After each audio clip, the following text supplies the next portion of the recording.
हमारी सरकार ने तय किया है 14 अप्रैल को भारत के संविधान के शिल्पी बाबा साहब भीमराव अंबेडकर की पावन जयंती के अवसर पर भारतीय जनता पार्टी का कार्यकर्ता भी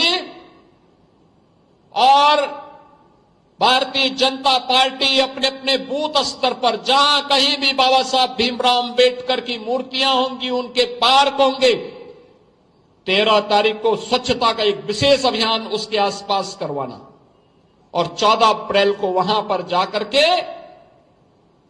बाबा साहब भीमराव अंबेडकर की प्रतिमा पर पुष्पांजलि के बड़े कार्यक्रम के साथ जुड़ना। यह सामाजिक न्याय की स्थापना के लिए एक बड़ा कार्यक्रम होगा और स्वच्छता के इस कार्यक्रम के साथ जुड़ने के साथ ही सरकार ने तय किया है कि प्रदेश भर में जहां कहीं भी संविधान के शिल्पी बाबा साहब भीमराव अंबेडकर की प्रतिमा होंगी, वहां पर प्रतिमा के ऊपर छत्र लगाने का काम,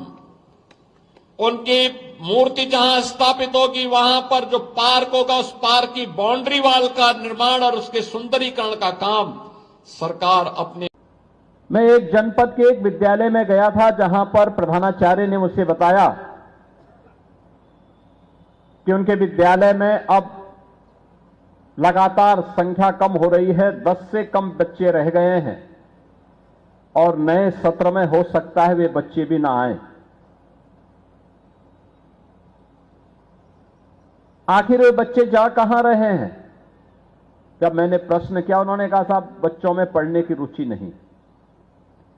मैंने कहा बच्चों में पढ़ने की रुचि नहीं है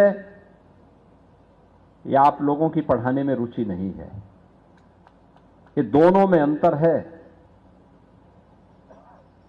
उसकी जिज्ञासा को बढ़ाना ये हमारा काम है।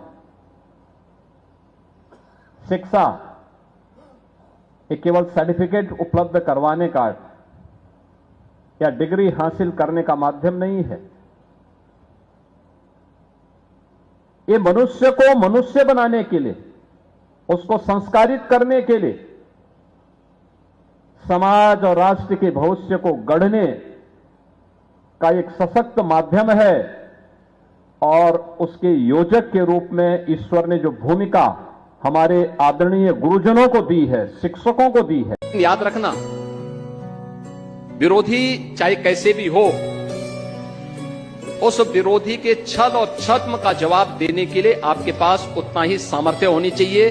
उतना ही शौर्य